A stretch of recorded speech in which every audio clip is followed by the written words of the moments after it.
24 bishan juun waxaan ka qayb galay shir lagu qabtay Botswana. shirkaas oo loo qabtay dowladaha afrikaanka ah aan idhaahdo socod dowladaha afrikaanka ciidamadooda dhulka oo maxaan ku rahdaa dowlado badan ay ka soo wada qayb galeen ayna sponsor garaysay oo waday dowladda Maraykanka. shirkaas muhiimadiisu wuxuu ahaa in ciidamada Afrika maxaan ku rahdaa wadamada Afrika ay isku xil saaraan sidii security-ga nabadgelyada wadamadooda ay iskaga saari lahaayeen iyo sidii ayaga laftigoodu ay isku kaashan lahaayeen oo mataqaanaa xiriir saaxiibtinimo iyo cooperation ay wada yeelan lahaayeen. shirkaasi runtii ciidankeena si gaara buu muhiimad ugu lahaa. waa mare waxa aad iyo aad looga hadlay howlgalladii ugu dambeeyey ee ciidanka xoogga dalka uu qabtay oo aad iyo aad loogu soo jeediyey dowladaha ka qayb gala ciidankeenna taakuleeya oo dhammaantood ay ka hadleen. aad iyo aad bayna u ammaaneen howlgallada ciidankeenna uu wado kuwii hore iyo kuwa dambe iyo kuwa hadda ku jirna aad baa loo ammaanay. runtii raalli baa laga noqday. waxayna noqotay miisaal in laga dhigto wadamada problemyada haysto sideenoo kale ah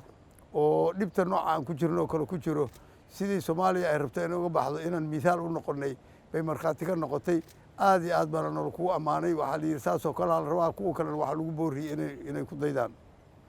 shirkaas intuu socday waxaan chance u helay ama u helay qayb inaan la qaybsado saraakiil badan oo dhigayga ah taliyayaasha ciidamada ah maxaan ku rahdaa taliyaha ciidamada dhulka ah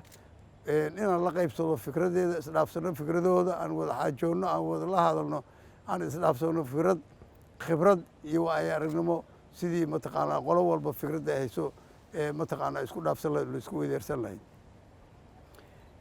waxaa kaloo si gaara aan ula hadlay oon time dheer ka wada hadalnay dowladda Maraykanka ciidamadeeda sponsor gareeya iyagu gobolada Africom iyo USARAF kuwa la yidhaahdo oo khaasaan ciidanka dhulka taakulay labadaas qolo oo ayagana aan u jeediyey fikradaha ciidankeenna iyo qaabka aan rabno inaan ku gudano waajibaadkay iyo qaabka aan rabno ayagu inay noo taakuleeyaan oo maxaan ku rahdaa waxyaalaha aan isleenahay waa baahi gaar aad u qabtaan sidii nalakaga taakulayn lahaa.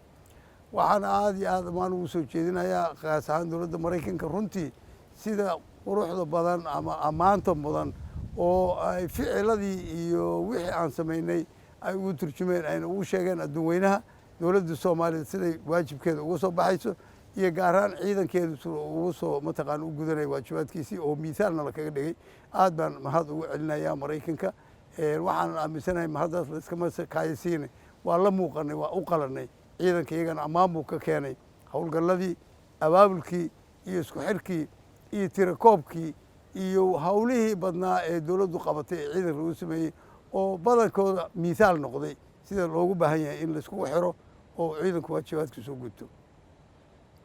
waxaan si gaara waqti badan ugu wada hadalnay maxaan ku rahdaa ciidamada Maraykanka ninka u qaabilsan khaasaan ciidanka dhulka taliska asaga iyo taliskiisa General Cooper aad buu waxaan mataqaanaa uga wada hadalnay danab iyo xaaladda ay ku sugan tahay iyo sidii awooddeeda kor loogu qaadi lahaa ama ha noqoto awoodda maxaan ku rahdaa baawarka ama fire power waxa la yidhahdo dabkeeda ha noqoto ama mobilitygeeda ha noqoto ama communicationkeeda ha noqote. waxaan u soo jeediyey qodobo badan oo aanu leeyahay aan lahaa way u baahan tahay danab in la marsiiyo kor loogu qaado si awooddeeda ay mataqaanaa loo xoojiyo. aad iyo aad bayna ila qaateen waxayna aad iyo aad igu ballan qaadeen in ay ka dhabaynayaan ayna siinayaan awooddaas ciidankeennu uu u baahan yahay khaasaan ciidanka danab. waxaa kaloo iyadana aad looga wada hadlay sidii ciidamada operationka markaas aan ku jirin ee la rabo inay meeshii operation laga sameeyey ay la wareegaan xilkaas sidii ayagana loo qalabayn lahaa oo wax alle waxay u baahan yihiin loo siin lahaa khaas ahaan siday mataqaanaa meesha markii operationka ciidamadii operationka fuli ay ka tagaan ee ayagu ay ku haraan qaabka ay isku daafici lahaayeen qaabkay u taakulayn lahaayeen ciidanka iyo qaabkii ay wada shaqayn ula yeeli lahaayeen local booliiska la rabo inay hadhowti marka dambe ay gacanta ku dhigto. ayagana aad baan iskula garanay wax weyn bay u dareensanay waana qaabka ugu weyn ee aan isleenahay waxqabadka iyo hawsha hadda socota wax weyn baa laga qaban karaa. marka taasna waa isla garanay. waxaan aad iyo aad iyadana sidoo kale ula xiriirnay waddankii host nationka Botswana oo maxaan ku rahaa madaxdoodii iyo iyaguba nala qaatay ka mid ahaa ciidamadii ka qayb galay maxaan ku rahdaa 73 74 waddamadii dalkan ciidamada keenay ka mid ahaayeen waxaa la kulmay saraakiil waagaas timid Soomaaliya oo Soomaaliya timid ayagana waxaan ka codsannay iskuulaad aad u fiican bay qabaan tababaradaas ayaguna inay naga taakulayaan wixii mataqaanaa nolol tababari karo dhinaca tababarka ay naga taakulayaan ayagana aad iyo aad baan isku afgaranay aad iyo aad bay raalli uga noqdeen diyaar baynu u ahaayeen inay mataqaana wixii tababar ee annaga is leenahay waad uga baahantiin ayna siiyaan waxaan is leeyahay marka rabaa in ciidanka xoogga dalka kula dardaarmo yacni ammaantu ma iska timaado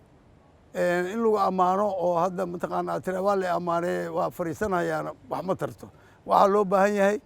ammaanta iyo magaca iyo bannaanka aan ka muujinay keliya kuma filna ficil bay u baahan tahay inaan ficilkayga ka dhamanay u baahan tahay waajibaadkayga inaan gudanay u baahan tahay isxilqaan gaar ah oo aad iyo aad kii hore ka badan bay u baahan yihiin maxaa yeeley shalay haddii meel lagu ammaanay berri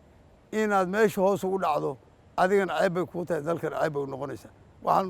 aad ugu ammaanayaa ciidankeenna iyo waajibaadka saraakiisheenna waajibkooda dad gutay inay waxaan ku sii boorinaya inay kor usii qaadaan oo sii kordhiyaan si aan mataqaanaa dhibaatadan ummadda Soomaaliyeed haysata aan uga dulqaadno waajib bay nagu tahay inaan fulino waxaan idinku dheerinayaan aad iyo aad idinku dhiirigelinaya qof walbo idinkama inuu xilqaan dheeri sameeyo sida aan iskaga ummadda Soomaaliyeed uga qaadno culaabta iyo dhibta